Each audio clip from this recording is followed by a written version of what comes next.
Michigan's gypsum reserves have been known for centuries. In fact, this area, known as Whitestone Point, has actually been on even our earliest of maps, known for the white rock that composed this tiny peninsula, and also the gleaming rocks found underneath the surface of Saginaw Bay.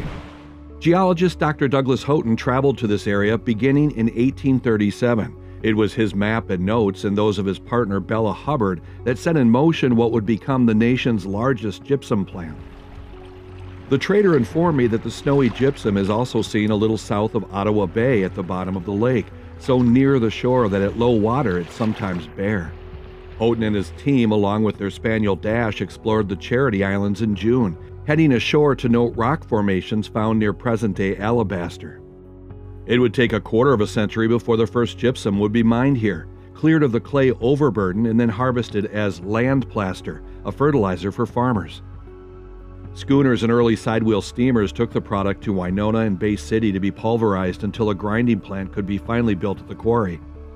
What became known as the B.F. Smith plant was destroyed by fire, and Saginaw's Waldo Avery and Thomas McCausland stepped in to form Western Plaster Works, vowing to rebuild the entire operation.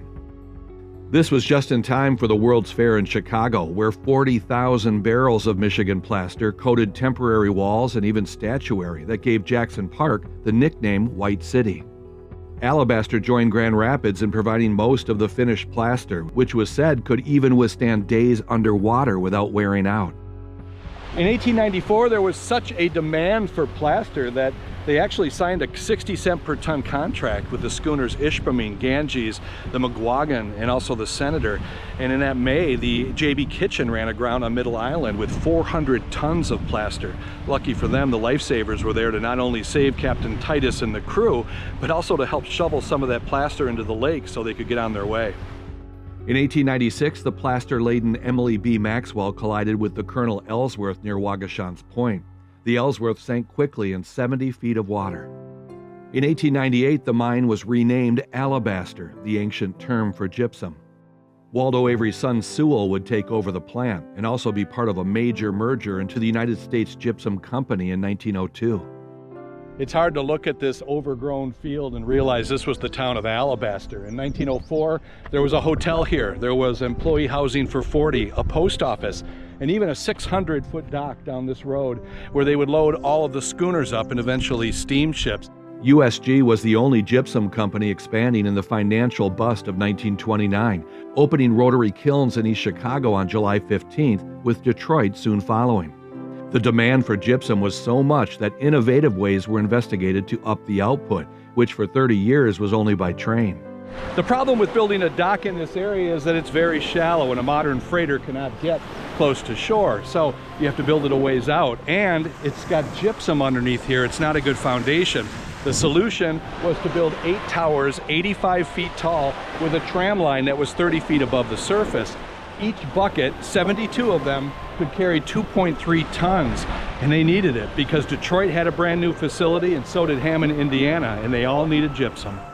American Steamship moved so much gypsum that they renamed their freighter Stephen Clement to U.S. Gypsum in 1931. Later that summer, a pulley on the tram broke loose, killing a dock worker.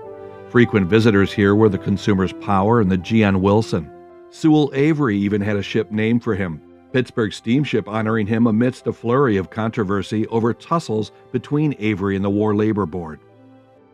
Avery was in charge of Montgomery Ward when they had to return $20 million in mail orders due to wartime restrictions on everything from electric appliances to tires. Avery bought an ad in several newspapers saying the Postal Service refused to deliver their packages, and ultimately he was carried out of his Chicago office by soldiers on April 26, 1944. National Gypsum opened a mine in 1957 on Sand Lake Road, hauling their first load on the steamer Mansky to their new plant in Illinois. This dock was shared by both companies when high winds damaged the tram in 2002. USG has quite a commitment to this area. In fact, in 2024, they opened a brand new quarry in honor of Sewell Avery and capable of 750,000 tons of gypsum every year. They even opened a new rail spur to deliver it to market. USG's Durock was actually invented in Detroit, and the paper backing in their wallboard is made in Otsego, Michigan. That's quite a legacy, over 100 years from pebbles that were simply found in the water here on Saginaw Bay. Hey, if you enjoy these stories, please like and share them. It makes all the difference in the world. Go to shipwreckpodcast.com to check out more stories from me. You can even order my new books or DVDs there as well. I appreciate your support.